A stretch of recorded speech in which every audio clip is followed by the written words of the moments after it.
Hello, you gorgeous creatures of the night. It's your man Stan here, the satanic mechanic that's causing a panic, and I'm about to kick off what will hopefully be the first of many horror movie reviews from home.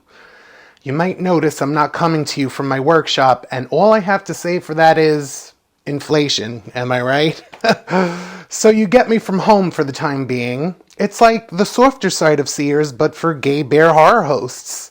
And speaking of gay, or better yet, queer horror, the first movie that I will be reviewing is the new Hellraiser that debuted on Hulu on October 7th, which is fitting because it's both a queer horror classic due to Clive Barker himself, who wrote The Hellbound Heart, which the first movie is based on, a movie he also directed, and because I am the satanic mechanic, meaning the Cenobites are basically my fuck buddies, they really get up to some freaky shit, let me tell you.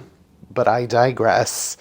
Anywho, Clive Barker served as producer on this film, which tells the story of a young woman named Riley, who is struggling with addiction and comes into possession of the famed puzzle box, not knowing that its true purpose is to summon the Cenobites. This long-awaited reboot of the franchise also features a new Pinhead played by Jamie Clayton.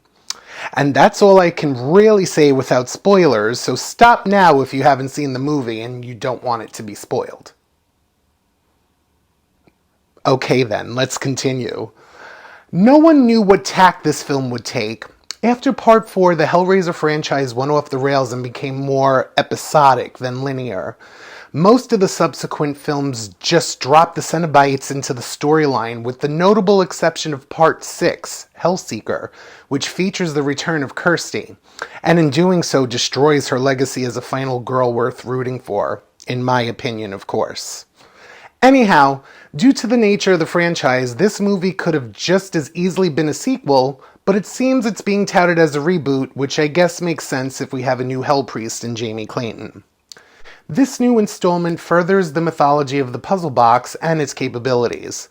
The puzzle box is now capable of 6 configurations: lament, life, lore or knowledge, laudorant, love, liminal, sensation, Lazarus, resurrection, and Leviathan, power. And it will shift shape to each successive configuration after a sacrifice is claimed. A sacrifice can be marked by the possessor of the box with the razor-sharp blade which protrudes from the puzzle box at each configuration.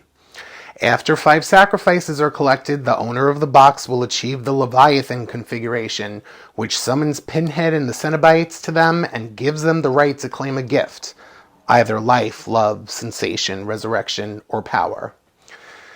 Riley, played by Odessa Azion, is ultimately pursuing the gift of resurrection to bring her brother Matt back to life after he was accidentally marked as the puzzle box's first sacrifice. During the course of the film, she learns from the previous owner of the box, Roland Voigt, that the gifts are a trap and a lie, so she ultimately chooses no gift at all when the time comes. It's important to note that the only willful sacrifices that she gave to Pinhead were a Cenobite and a treacherous boyfriend. Everyone else was either accidental or marked by Roland Voigt, who was looking for an audience with the Cenobites to return his gift of sensation.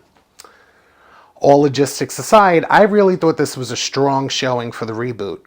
Jamie Clayton is exquisite as the Hell Priest, perfectly empty and menacing at the same time, with eloquent monologues and amazing poise. I was spellbound. I love Doug Bradley as Pinhead, but Jamie is a worthy successor. She was fantastic. I cannot say enough good things about her performance. The cast as a whole was great.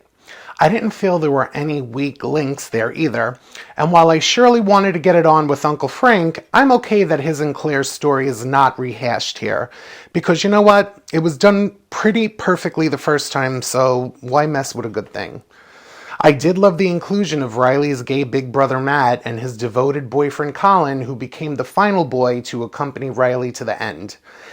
And I enjoyed the new Cenobites, which featured the return of the Chatterer, who simply rules. There was also the Weeper, the Mother, the Gasp, the Asphyx, and the Mask. Not a weak one in the bunch.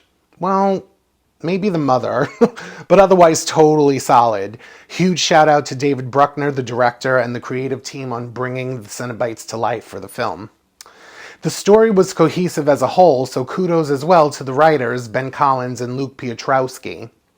I had a good time with this movie. Great atmosphere and creepy ass Cenobites, and lots of them too. Much more than a typical Hellraiser movie, so there's that. I want to see more, and I look forward to more sequels from here. Very, very highly recommended. Stream this one now. So that's it from me, my little devils. Until next time, I'm Stan the Mechanic, the demon you can believe in.